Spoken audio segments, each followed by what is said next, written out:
Alors, docteur, vous avez suivi l'actualité. La France et le Niger, c'est la cassure, on peut le dire. Est-ce qu'il y a lieu, il fallait s'attendre à quelque chose de particulier ou alors c'est la suite logique des événements?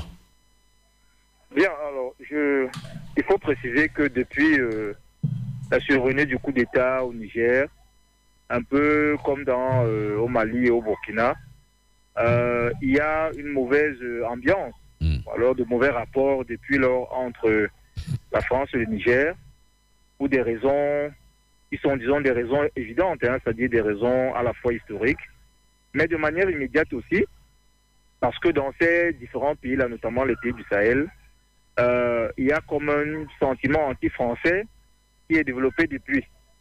Donc, alors les rapports diplomatiques aujourd'hui en prennent un coup, c'est-à-dire en rapport avec cette mauvaise ambiance. Les Nigériens, notamment, veulent voir la France partir, notamment parce que les questions sécuritaires aujourd'hui n'ont pas suffisamment été bien gérées, et il y a une grande responsabilité qui est imputée à la France aujourd'hui.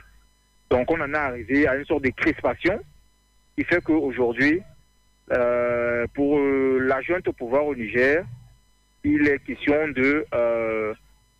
comment dire ça, d'en finir un peu avec la France, et également pour la France aujourd'hui de voir dans quelle mesure il faut faire un certain nombre de représailles par rapport à ce ton fort qui vient du Niger, mais aussi des autres pays du Sahel. Donc, voilà.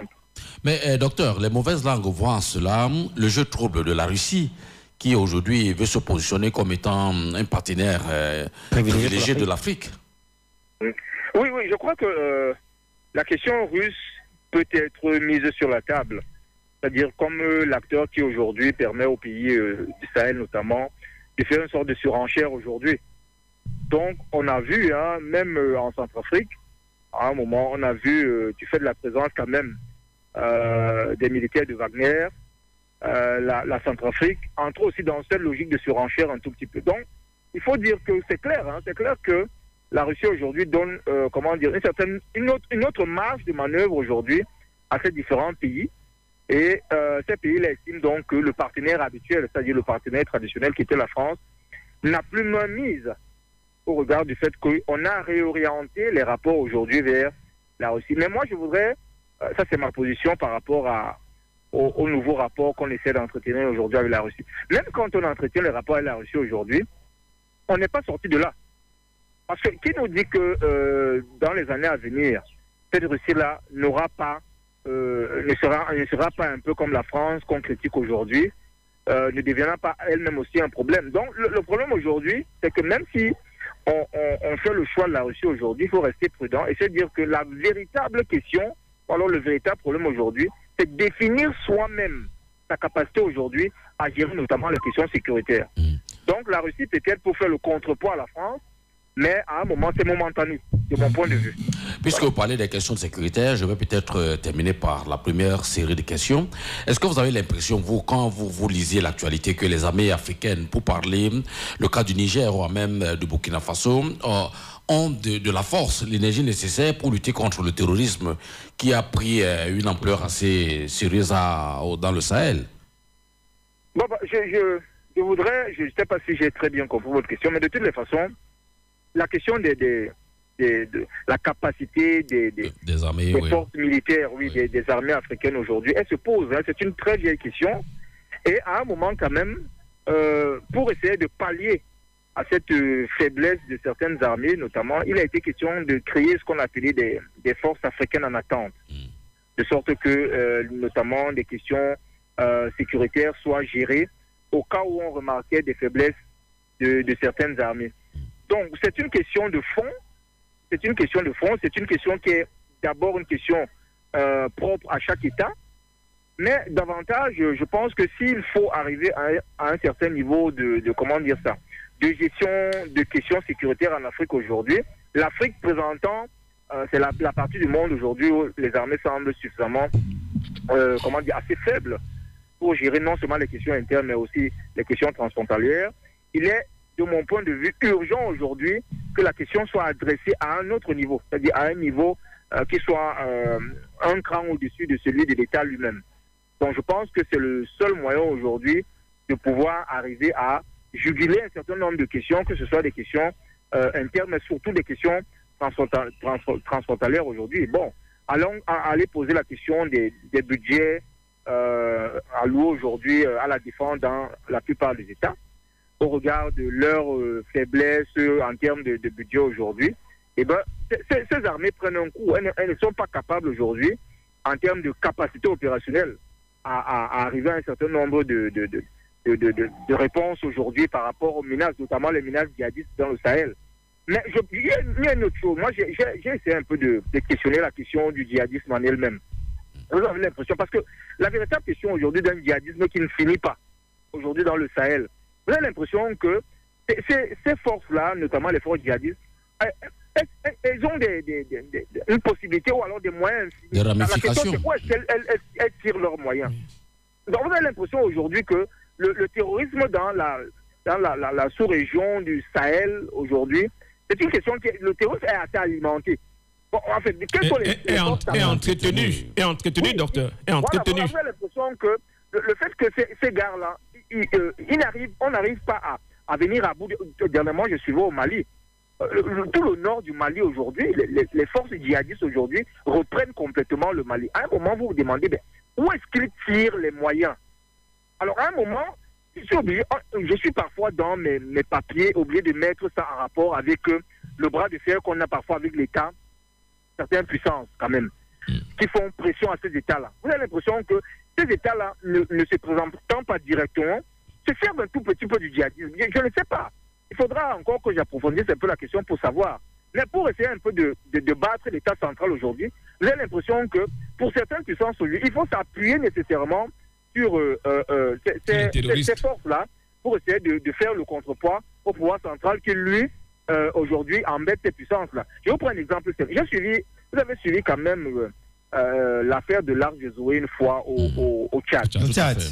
Voilà. Alors, il était question pour le président de l'époque, paix à son âme, le président Idriss Déby, de relâcher les membres de l'Arche de Zoé parce qu'on avait constaté une espèce de trafic d'enfants là-bas. Curieusement, au moment où le président Idriss semblait ne pas être réceptif à cette demande qui était faite à l'époque par, je crois, M. Sarkozy, et bien on a vu une horde de djihadistes et de bandes armées partir du nord du Tchad pour venir. On se demande qu'est-ce qui se passe. Qui a pu enclencher ces forces-là pour venir, défier le pouvoir central? Donc, la question du djihadisme aujourd'hui, c'est une question de fond aujourd'hui. On a l'impression, je le dis avec beaucoup de prudence, on a l'impression aujourd'hui que les forces, notamment les États aujourd'hui, qui semblent défier des pouvoirs ou des puissances comme la France aujourd'hui, on saura leur opposer d'autres types de forces qui sont des forces djihadistes et on ne saura pas véritablement, a priori on ne saura pas véritablement que c'est un double jeu qui se joue dans l'ombre, mais j'ai l'impression que c'est un jeu trouble et il est peut-être, on peut y voir une main étrangère ou bien une main de grande puissance aujourd'hui qui tente par des moyens détournés de faire le contrepoids au pouvoir central dans certains États. Mais docteur, c'est une menace globale. Les États-Unis ne sont pas à l'abri de cela. La France également n'est pas à l'abri du terrorisme qui est devenu une menace globale. Comment est-ce qu'on peut penser que ça peut être entretenu? Mais par qui donc, finalement? Bon, en fait, la question du terrorisme, de manière générale, c'est une question globale. Aucun pays n'est à l'abri. On l'a vu aux États-Unis lors du 11 septembre. Voilà. Mais ce que je voudrais dire, parce que là également, il y a des choses qui sont assez frappantes. Vous vous souvenez quand même qu'il y avait un réalisateur aux États-Unis qui s'appelait Michael Moore, qui a fait un film essayant de démontrer que, par exemple, les attentats du 11 septembre, c'était pas quelque chose de très clair également. On avait l'impression quand même qu'il y avait une main invisible qui a fomenté tout ça, qui a planifié même ces attentats, etc. Donc, de toutes les façons, si c'est une question, la question du djihadisme ou la question du terrorisme de manière générale, c'est des questions pertinentes, c'est des questions qui nécessitent aujourd'hui une mobilisation générale pour la plupart des États aujourd'hui. On a l'impression aussi que, pour certains États, ça participe de certains agendas qui ne sont pas clairement communiqués ou bien établis comme ça. Donc, il faut rester un peu prudent. il y a aussi que, je l'ai vu en Syrie, où pendant que on essayait de tacler la question de Daesh hein, en Syrie, l'État islamique, l'État islamique, eh ben, on a vu d'autres États continuer à faire les affaires en Syrie, alors même que la menace de Daesh était présente dans la zone, notamment, je crois que c'était une entreprise française qui faisait dans la cimenterie et tout et tout. Donc, la question du djihadisme, de manière générale, je ne sais pas si j'ai bien compris votre question, et c'est un grand puissant qui semble l'attaquer aujourd'hui. On a l'impression que c'est quelque chose qu'on se rejette comme ça. Dès que mes intérêts sont menacés, eh ben, j'essaie de faire nouer des alliances dans l'ombre, hein, j'entends bien dans l'ombre, et puis j'essaie de monter un certain nombre d'acteurs, comme ça pour essayer un peu de, de mettre à mal vos intérêts.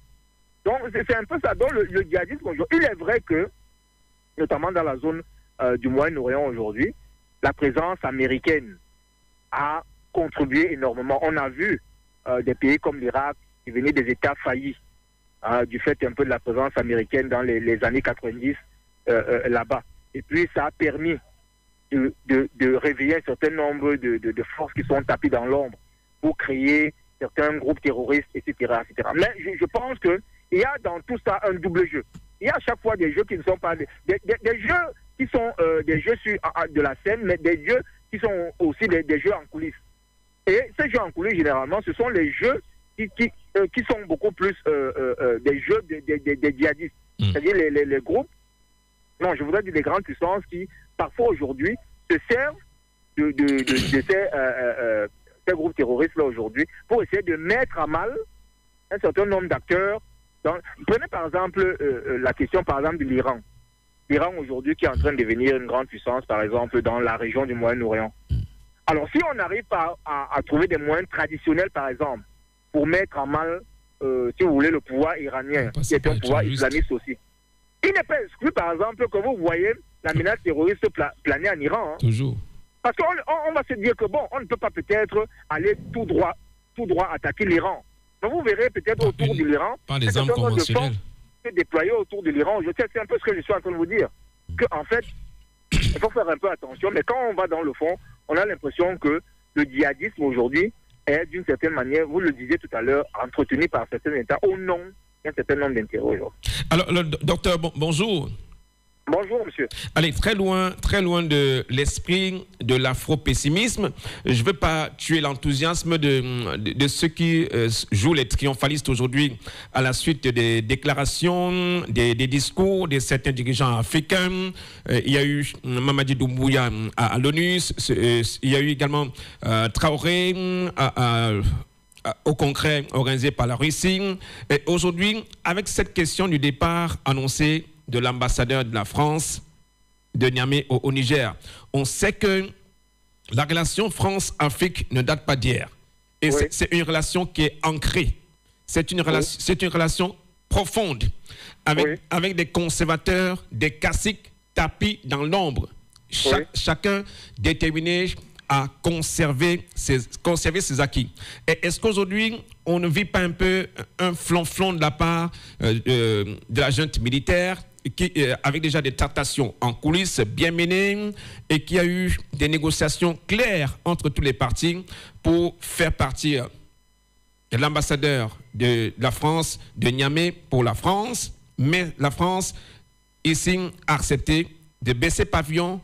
La junte ne veut pas perdre la face parce que la junte et les autres nouveaux dirigeants sont dans le populisme ici. Bon, de toutes les façons, moi, quand je suis parfois beaucoup d'analystes sur ces questions-là, eh ben, il y a parfois, les gens vont un peu trop vite.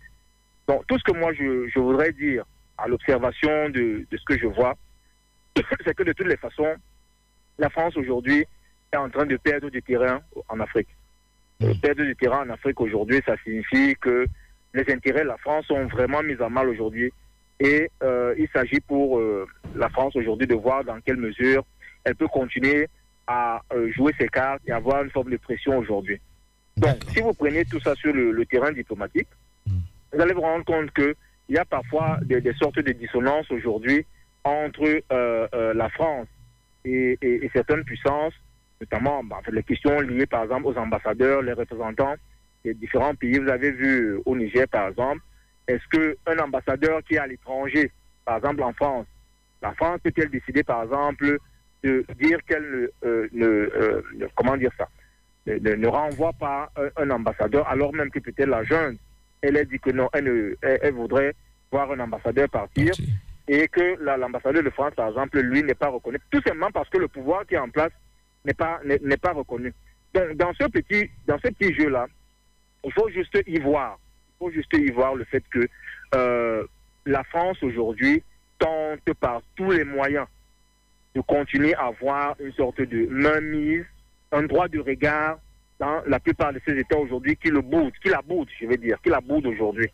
Mais c'est tout à fait explicable, parce que si la France, aujourd'hui, s'en tient tout simplement à assurer ses intérêts et ne tente pas aujourd'hui de tout faire que les pouvoirs qui sont dans certains pays soient des pouvoirs crédibles, notamment des pouvoirs qui sont soucieux du bien-être des populations, et que c'est seulement les intérêts de la France qui doivent être pris en compte, et bien on va toujours arriver à des situations de crispation de bras de fer. Ça c'est clair, hein. Ça c'est clair. Donc, de toutes les façons, de mon point de vue, la question de fond aujourd'hui, c'est que la France-Afrique ne peut plus être profitable à une seule partie. D'ailleurs, ça ne veut même plus rien dire la France-Afrique aujourd'hui. On est dans des rapports d'égal à égal. Il faut que ce soit clair comme ça. Si ce n'est pas fait, on va toujours arriver à des situations dans lesquelles il arrivera toujours. On n'est pas encore arrivé même à la phase où les populations en elles-mêmes se soulèvent. Hein. On n'est pas loin de là. À un moment, il viendra. Ça, c'est j'ai déjà fait ce type de prévision. Il arrivera dans certains pays où il y aura des soulèvements beaucoup plus grands encore. Beaucoup plus grands encore. Vous avez vu, il y a des pays comme le Sénégal comme ça, où ce n'est peut-être pas l'armée qui tente des soulèvements. Mais il y a une telle culture politique au Sénégal où, quand le pouvoir tente de jouer des jeux tordus, vous avez il y a le réflexe au Sénégal, par exemple, du soulèvement. Ouais. Et à un moment, on va arriver comme ça dans beaucoup d'autres pays. Parce qu'il y a beaucoup d'analystes qui vous disent non, on est contre la présence militaire, on est contre les putsch, on est contre ceci. Moi, je dis souvent aux gens, il ne peut pas avoir de putsch si il y a un environnement politico-institutionnel qui est suffisamment sain. C'est l'environnement qui crée ces différents mouvements. Les putsch naissent dans un environnement bien précis. Et il ne faut pas seulement regarder le putsch en lui-même. La question de fond, c'est les populations en elles-mêmes, comment elles vivent la chose. Si on fait un sondage dans beaucoup de pays aujourd'hui, auprès des populations, sur les pouvoirs aujourd'hui qui les encadrent, poser la question de la légitimité. Vous allez vous rendre compte que beaucoup de populations aujourd'hui sont déçues. On parle de gouvernance, mais il y a d'autres types de choses aujourd'hui qui font qu'on n'est plus d'accord. Donc, la question de fond, c'est il faut qu'on arrive. Est-ce que les pouvoirs sont disposés aujourd'hui à tout faire pour que c'est le peuple qui soit véritablement pris en compte et non des groupes très précis, notamment les groupes très proches du pouvoir. Je pense que c'est ça la question. That's the question. Docteur, moi je reste